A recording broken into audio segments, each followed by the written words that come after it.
สบายดีตอนเช้าเนาะตอนนี้ก็ได้มันอยู่วังเวียงเนาะตอนเช้าอากาศเย็นดีคือว่ายามเดือน7เดือน8ในน้ำซ่องก็คือว่าสีเข้มๆเนาะสีน้ำนี่แต่ว่าน้ำก็ไหลแห้งพอสมควรเพราะในส่วนของต้นฤดูฝนนี่คือว่าน้ำนี่ก็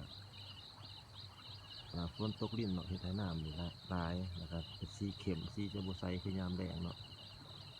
บรรยากาศยามเช้ามีหมอก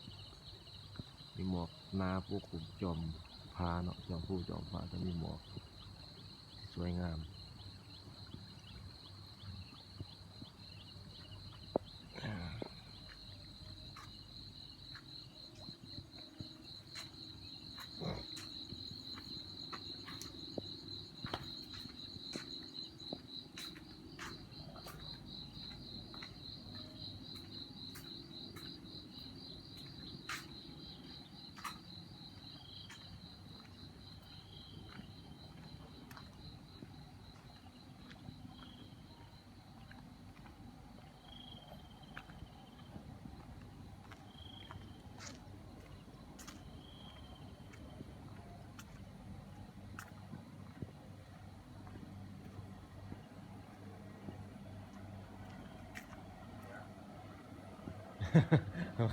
อัดคลิป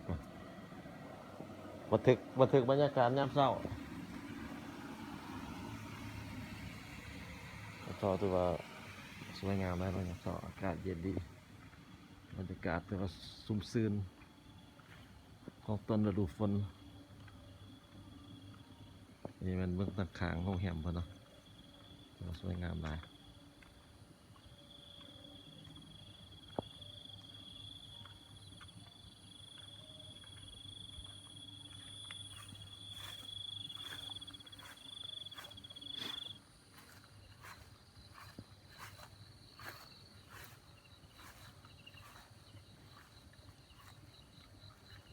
บรรยากาศยามเช้าท่าเรืออันนี้มันเรือจักรหางยาวที่ว่านำพานักท่องเที่ยวชมลองไปตามลำน้ำซองเนาะถือว่ามันใส่เรือจักรหางยาวอีกทีที่ประมาณ4-5 คนเนาะ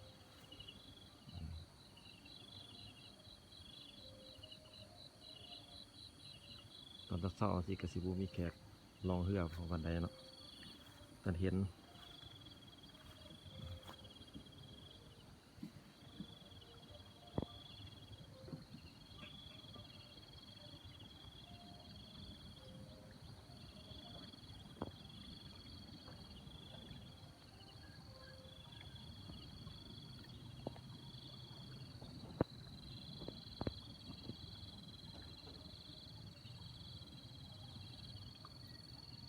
กระแสน้ำถือว่าไหลแห้งพอสมควร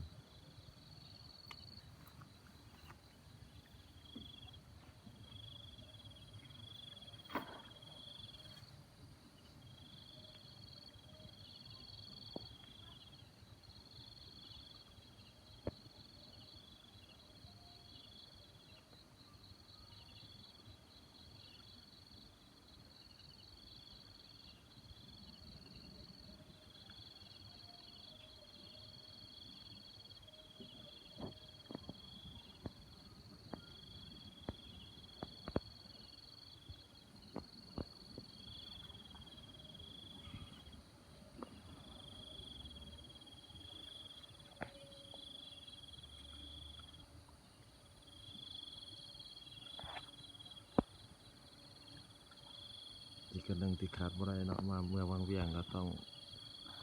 ขนาดขี่บอลลูนเนาะถ้าว่ามีโอกาส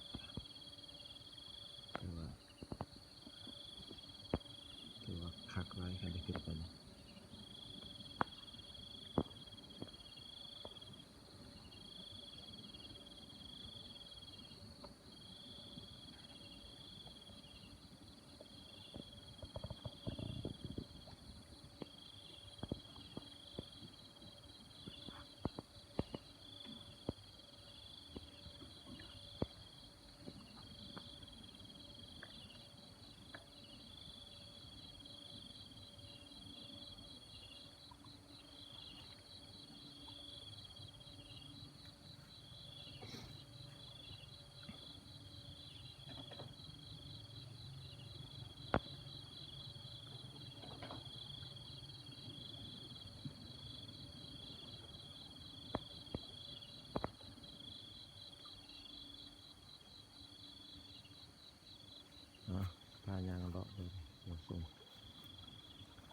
นี่เพื่อเขาจะหาปลาเนาะ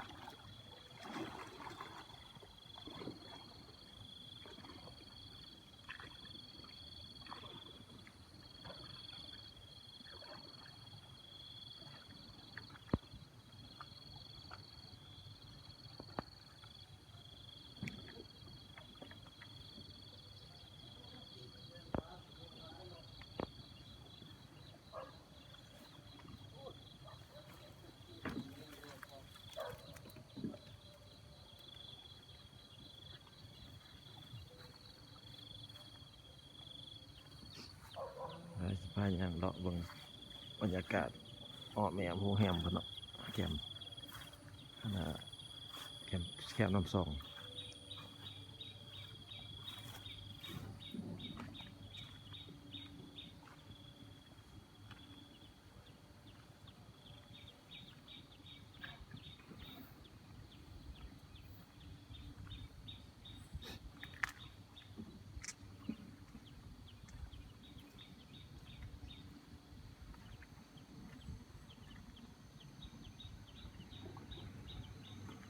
พักผ่อนเอาไว้มาได้รอดน้ำเหรอ ตายยังอะเมื่อย โอ้ย อัดคลิปไว้เบิ่งบัดเผาบัดเกียร์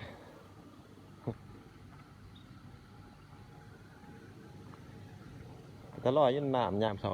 สู้สีเย็นดิ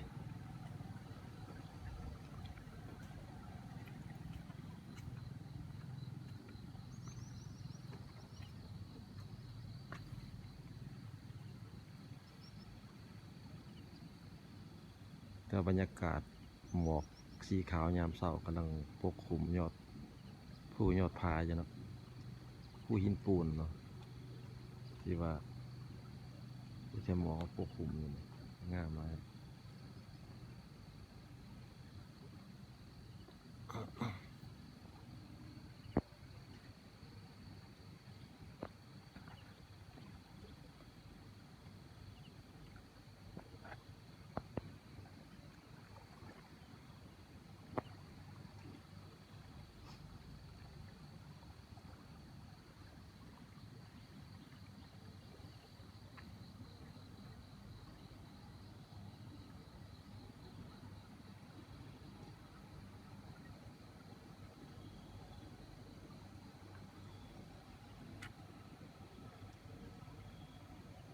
เนาะขอจบสนุกนะท่านผู้ชมเนาะ